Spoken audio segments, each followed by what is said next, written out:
tá? Vamos começar, pessoal, dando início com a temática de intussuscepção. É uma palavra difícil até de se escrever. Meu Deus, o que que é intussuscepção?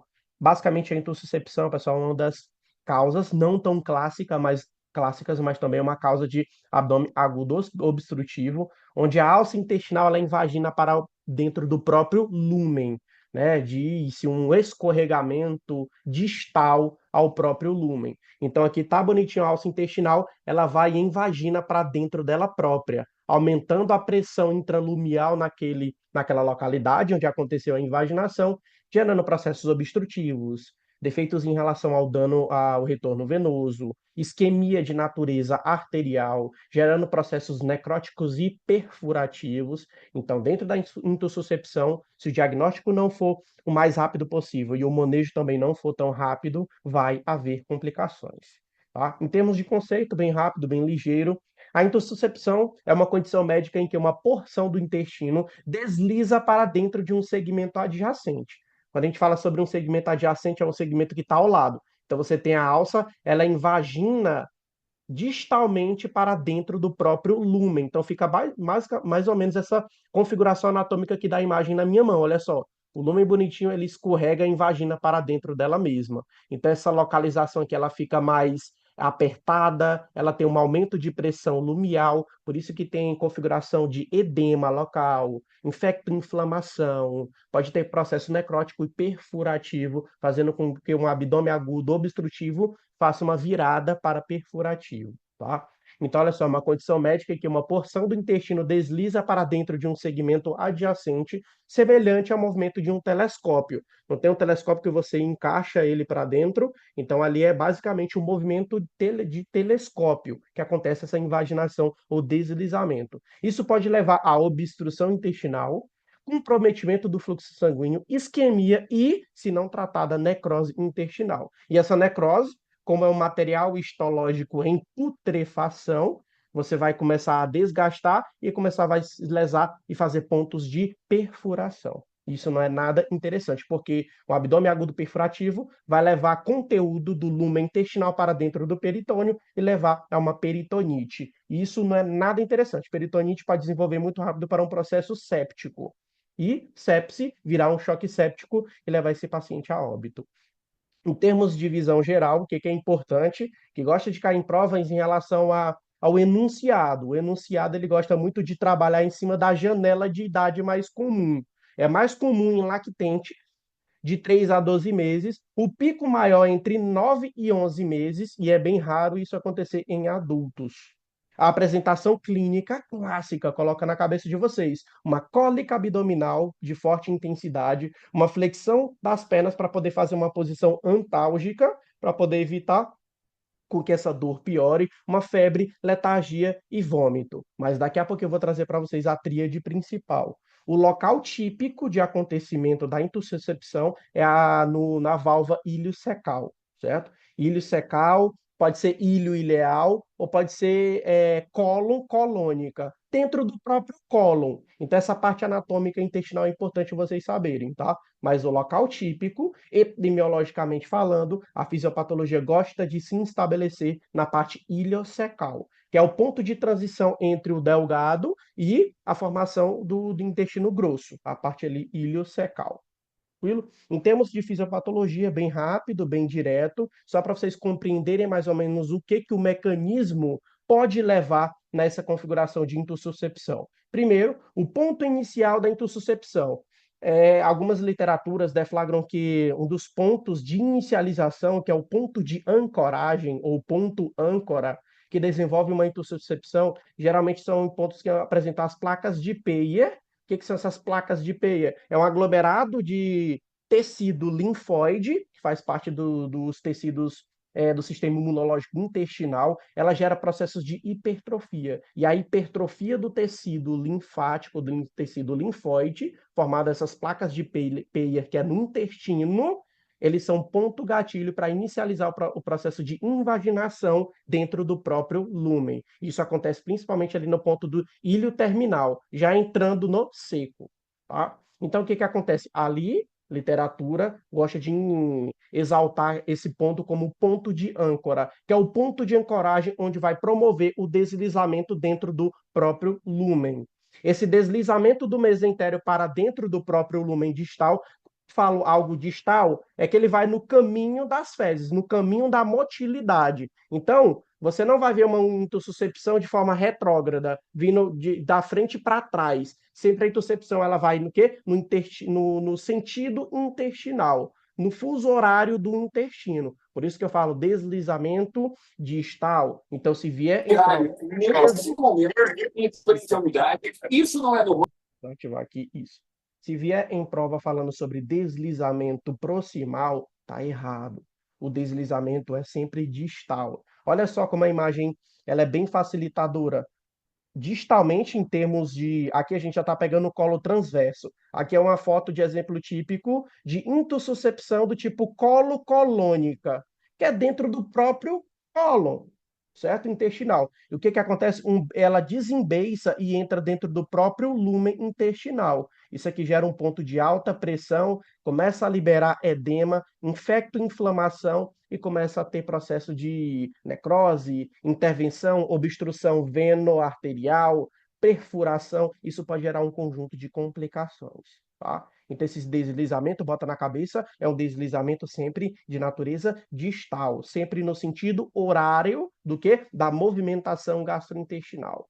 Tranquilo? Depois que acontece esse processo de deslizamento patológico, fazendo uma deformação anatômica do que era para ser o intestino, isso pode resultar em quê? Em uma obstrução venosa, diminuição do retorno venoso, isso gera problemáticas circulatórias, aumento de pressão naquela localidade, gerando um edema, tem um inchaço, as alças elas começam a ficar mais espessas por edema, isso pode gerar depois desse inchaço, começa a ter comprometimento arterial. Então, primeiro é venoso o comprometimento, depois um comprometimento arterial. Se a parte arterial está passando por processo de compressão por conta desse edema, vai ter isquemia. Vai ter uma dificuldade na chegada de sangue arterial para essa localidade do intestino. E o intestino, as suas alças, elas vão sofrer por processo isquêmico anóxico. E isso vai gerar o quê? Necrose, postumamente, e a necrose são pontos de fragilidade e putrefação do tecido, vai gerar pontos de perfuração. Isso pode gerar uma peritonite, um ponto séptico e um choque séptico postumamente. Quais são os fatores predisponentes que gostam de cair em prova às vezes também?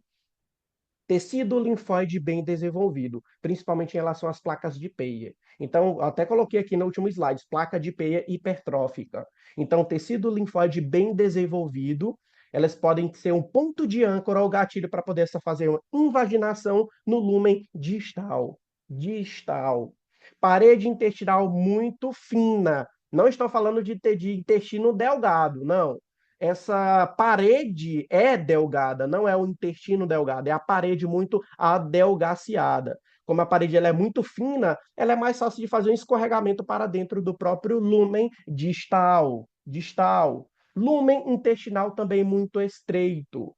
Fixação inadequada do ilho secal, fazendo uma deformidade anatômica e facilitando o escorregamento. Infecções bacterianas e virais também podem ser gatilhos. Por quê? Infecção bacteriana viral de natureza intestinal pode gerar hipertrofia do tecido linfóide como resposta imunológica. E a gente sabe como a base de tecido linfóide hipertrófico, bem desenvolvido, é um gatilho para desenvolver intussuscepção. Então, a infecção bacteriana e viral não é um evento direto para a intussuscepção. Ela é um evento indireto, porque ela vai perturbar as placas linfocíticas intestinais e vão facilitar esse deslizamento intralumial distal.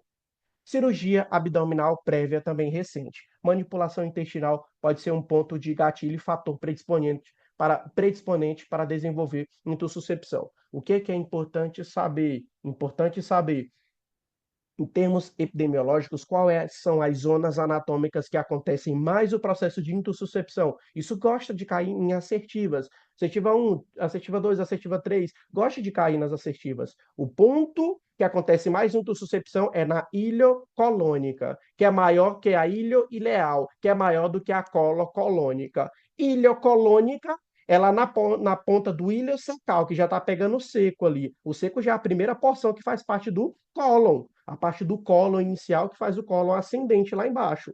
Então, a iliocolônica, epidemiologicamente, é a que é mais acontece a intercorrência da intussuscepção. Depois, ilho ileal, dentro do próprio ilho mesmo ali no ponto mais distal do intestino delgado. E o colônica, que é dentro dos próprios cólons, ascendente, transverso ou descendente, enfim. Mas o que mais acontece, leve essa informação, iliocolônica. Iliocolônica, lá na válvula iliocecal, onde o ilho ele pode penetrar e entrar dentro da parte do seco, que é a primeira porção do cólon.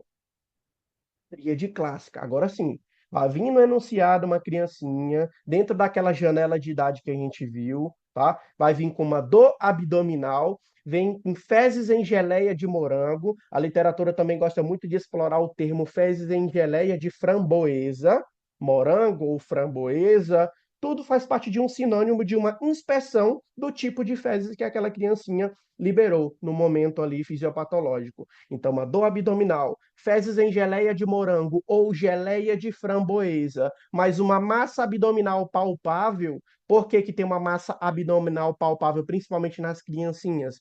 Tem um abdômen, comparado com adulto, um abdômen mais fácil de palpar os órgãos internos e órgãos vitais, porque o abdômen dele tem uma capa mais fina, é mais fácil de você conseguir sentir em termos de tato no exame físico. E por que que a gente vê essa massa palpável? Na intussuscepção, começa a ter processo de edemaciação em volta. Então, o cólon, ele vai, aliás, o intestino vai começar a ficar mais edemaciado, mais inchado. Facilita você visualizar o quê? Aquela massa abdominal palpável. Então, a tríade clássica de você reconhecer rapidamente uma questão de intussuscepção, ela é na prova. Lactente, 5 meses, apresentando cólica abdominal, massa abdominal palpável ao exame físico e fezes em geleia de framboesa ou geleia de morango. Pronto, podem saber que é intussuscepção. É só ir lá buscar a alternativa de acordo com a pergunta que ele quer. Saber qual é o manejo, saber quais são os procedimentos iniciais que devem ser feitos, qual é o melhor exame de imagem de maior acurácia, enfim. Abordagem passo a passo, quando tem-se uma alta suspeição de intussuscepção. Olha só, primeiro, história do paciente. Então, o paciente vem com dor abdominal, fezes em geleia de morango ou de framboesa, vômito, e também uma história de doença viral recente. Também é um gatilho que eu falei para vocês. Infecções virais bacterianas intestinais é gatilho. Praticamente em todos os lactentes tem-se dor abdominal e vômito, certo? Segundo ponto, exame físico. Estabilidade hemodinâmica geralmente não vem com instabilidade. Se vier com instabilidade, ele já está em fases mais agressivas da intussuscepção. Mas na hora que a criancinha começa a ter manifestações clínicas, a mamãe ou papai idealmente vai levar a criancinha no hospital para poder fazer uma identificação precoce. Agora, se já tiver em fase necrótica perfurativa, opa, tem um problema. Essa criança já está sofrendo há muito tempo e por negligência paterna, né, materna, não levou a criancinha. Mas geralmente vem com estabilidade hemodinâmica, massa palpável abdominal é o exame físico, distensão abdominal e pode vir também com peritonismo, o reflexo do peritônio por conta dessa tendência incômoda intestinal. Ao exame de imagem, quais são os sinais radiológicos clássicos? Eu trouxe para vocês 3 grandes exames de imagem. Só que a ultrassonografia é o primeiro exame de imagem que deve ser solicitado. Tem uma excelente acurácia, valor preditivo negativo de 100%. Senão você não ver nada na ultrassonografia, aquilo não é intussuscepção. É chamado de valor preditivo negativo 100% de sensibilidade. A ultrassonografia, qual o sinal clássico que gosta de se aparecer em provas? É o sinal do alvo, ou também chamado de sinal da rosca, que é chamado de target sign, que é o sinal do alvo, que apresenta a camada concêntrica do intestino. Então, como tem muita suscepção e o exame de imagem ultrassonográfica vai pegar em lâminas, você vai ver o que zonas concêntricas. Se você pegar o intestino e virar ele assim e fizer um corte, você vai ver zonas concêntricas do beiço que entrou e invaginou distalmente. Então, é o sinal do alvo. Se vier esse termozinho lá no enunciado da questão, falando de lactente, falando de náusea, vômito, dor abdominal, massa palpável, geleias em fezes em geleia de framboesa ou de morango, caramba, isso é intussuscepção que a questão está trazendo para vocês, certo? Dois, segundo pontinho ali da ultrassonografia, visualização de líquido livre ou espessamento da parede intestinal. Por que tem espessamento? Por conta do processo de edema. Lembra que tem um dano obstrutivo no retorno venoso? Aumenta a pressão intralumial, faz com que a pressão hidroestática aumente, jogue plasma para fora do tecido, o terceiro espaço vai ficando edemaciado. Então você vai ter um espessamento dessa parede. Dois, radiografia abdominal pode ver níveis hidroaéreos e distensão abdominal, sinais indiretos de obstrução, como alças intestinais dilatadas. Terceiro, tomografia computadorizada. O exame de escolha para confirmação diagnóstica. É o exame de escolha, tem uma alta acurácia, mas inicialmente eu já posso pegar a ultrassonografia. É mais acessível, é mais barato, não tem a parte irradiativa da tomografia computadorizada, principalmente como é criancinha, quanto menos invasividade, melhor. Tá? Então, apesar da tomo ser uma alta acurácia, poderia até considerado um padrão ouro, mas o primeiro exame de imagem para investigação eu utilizo a ultrassonografia. Então, olha só, a tomo, o exame de escolha para confirmação diagnóstica, usa-se geralmente quando tem dúvidas em relação ao ultrassom, tá bom? Demonstra a presença de intussuscepção com características como o sinal de Downot ou de Cowgirl. Não se preocupe com esses sinais, porque o sinal que mais gosta de ser cobrado em provas é o sinal do alvo ou o sinal da rosca, tá? Que é a observação lá da ultrassonografia. Que é essa imagenzinha aqui, ó, do lado direito que eu estou mostrando para vocês. Parece realmente um alvo. Isso ali faz indicação de quê? Da intussuscepção, que é essa alteração anatômica intestinal. A ultrassonografia para diagnóstico, tanto é que eu vou dar uma focalização maior para ultrassonografia, que é o que mais gosta de cair em provas. Olha só, primeira escolha quando o paciente está clinicamente estável, que é o que a maioria dos casos acontecem. E a criança já está com aquele incômodo, vômito, náusea, já está com essas fezes em geleia de framboesa ou em geleia de morango, já vai para o hospitalzinho para poder ser avaliado. Então, geralmente, ela vem com estabilidade e sem suspeita de perfuração intestinal, tá bom? É interessante, porque se tiver suspeita de perfuração intestinal, já tem que fazer o protocolo de laparotomia, fazer uma cirurgia aberta. Bom, apresenta 100% de valor preditivo negativo. O que, que é isso? Não vi nenhum sinal à ultrassonografia. Sinal de presença de sinal do alvéolo, sinal da rosca, observação da dilatação intestinal por conta do edema. Se não for visualizado nada na ultrassonografia, aquilo descarta intussuscepção. É outro diagnóstico. E outro ponto, vê-se uma massa em torno de 3 a 5 centímetros, profunda na parede abdominal, mais o sinal do alvo, que são o quê? Os anéis concêntricos no lúmen da alça distendida. Ela é uma anéis concêntricos no lúmen em posição distalmente falando, porque eu falei para vocês que ela invagina no sentido horário do que? Da motilidade intestinal. Na abordagem terapêutica frente à intussuscepção, o que é que eu tenho que fazer? Olha só, Brentinho, o tratamento primário, coloque na cabeça qual é o tratamento primário, é enema por contraste. Tem as suas contraindicações, que eu vou já falar quais são, mas o tratamento primário é enema por contraste, porque ele tem um poder duplo. O poder duplo de fazer investigação diagnóstica confirmatória e também de tratamento ao mesmo tempo, certo? Agora, quando essa criancinha tem contraindicações ao enema por contraste, aí vai fazer a cirurgia imediata, certo? Uma cirurgia aberta, de forma invasiva. Qual é o objetivo da minha abordagem terapêutica? Corrigir a hipovolemia, principalmente por conta de que essa criancinha está fazendo fezes em geleia de morango ou geleia de framboesa. Isso carrega muita água e eletrólitos. Pode desenvolver o quê? Uma desidratação, distúrbios eletrolíticos nessa criança, tá bom? Para poder o quê? Trazer uma estabilidade hemodinâmica dessa criança, tá? Outro ponto, eu não falei para vocês que o enema tem um poder terapêutico também, não somente diagnóstico. Eu vou já explicar por quê. O enema por contraste, ele é a injeção é como se fosse é o mesmo chamado enema opaco. É um estudo radiográfico onde você faz injeção via retal de contraste. O contraste geralmente é o bário, mas pode ser também um enema por ar, mas o bário é o mais utilizado. tá? Então, antes de falar como é que é o mecanismo terapêutico, vou só completar aqui, ó. O objetivo, corrigir a hipovolemia, os distúrbios eletrolíticos e reduzir a intossuscepção, porque ele tem poder de terapêutico, poder de tratamento.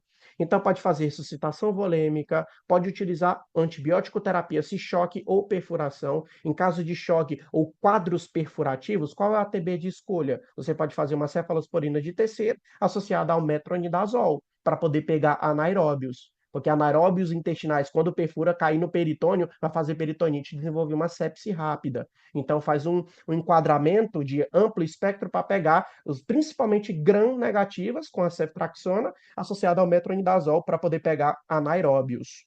Uso de amplo espectro. 1 hora antes do procedimento até 48 horas após o procedimento. Então, se tiver esses sinais associados, faz 1 hora antes de fazer o procedimento terapêutico, até 2 dias após o procedimento terapêutico, tá? Olha só, qual o procedimento terapêutico nesse caso? Pode ser por enema por contraste? Não, porque se tiver perfuração, a perfuração é uma das contraindicações. Se tiver sinal de perfuração, não faz enema por contraste. Se tiver sinais de perfuração, vai fazer cirurgia aberta. Então, nessa situação ali, ó, de perfuração, se tiver choque não perfurativo, posso fazer o enema tranquilamente. Mas se tiver perfuração, eu vou fazer cirurgia aberta. Eu uso ATB 1 hora antes de fazer a cirurgia aberta, até 2 dias após o procedimento de cirurgia aberta. Agora, olha só essa tarjazinha azul. Se a redução for por enema por contraste, ou seja, tiver indicação para fazer enema, que é a primeira escolha quando possível, quando tem indicação, utilizo o quê? De maior preferência, ovário, porque é altamente eficaz, é bem descrito na literatura, os médicos têm boa experiência com a utilização desse método e têm baixos riscos de perfuração. Então, Michel, o enema pode ser um risco de perfuração? Pode. Se essa alça intestinal estiver fragilizada, você está injetando contraste nas alças. Se elas distenderem um pouquinho mais, elas podem arrebentar e fazer perfurações. Mas é óbvio, a gente tem que dosar o custo-benefício, né?